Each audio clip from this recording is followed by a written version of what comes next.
You can have the most beautiful space there is, a great team dynamic, and the best marketing that you could ever even think of.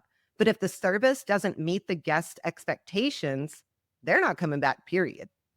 This isn't just about whether someone can do hair. It's about all of the details, right?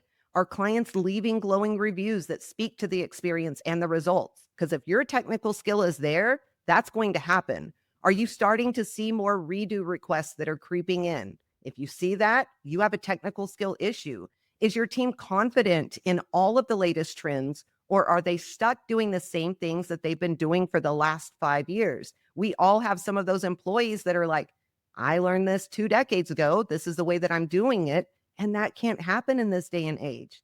Let's be honest, ongoing education, it's usually one of the first things to get pushed to the back burner when a salon gets really busy or the owner gets overwhelmed. But that's exactly when your team needs it the most. Because if they are busy, if things are crazy in there, they are going to start slacking if you're not careful. So you really have to keep them, on their toes. When we stop learning, we stop growing.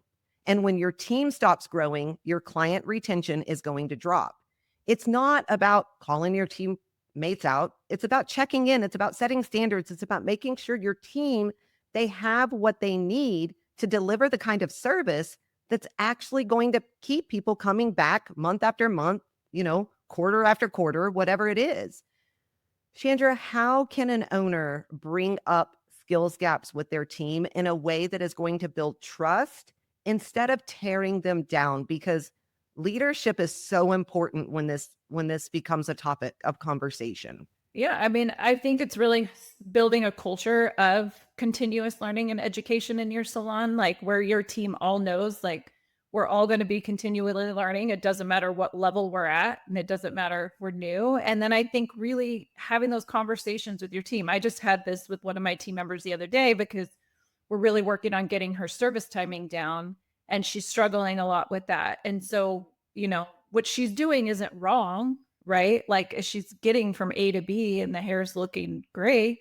But at the same time, it's taking way too long. There's way too much involved. It doesn't make a lot of sense, her process. Like she's getting there, but the process doesn't make a lot of sense. So we had to really have that conversation, but she knows like I'm not trying to be mean to her, right? Like it's about growth. Like I want to see her make more money. I want to see her be able to get more clients in her chair.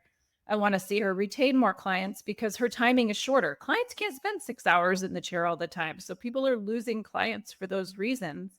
And I think if you can create that culture in your salon where it is continuous learning, education driven, then you can have those conversations with them without them having a meltdown and without them freaking out or feeling like you're being mean or think they don't know what they're doing because there's 500 different ways to get to the same end result. But there's only going to be a few ways to get there that are going to be really efficient and really good.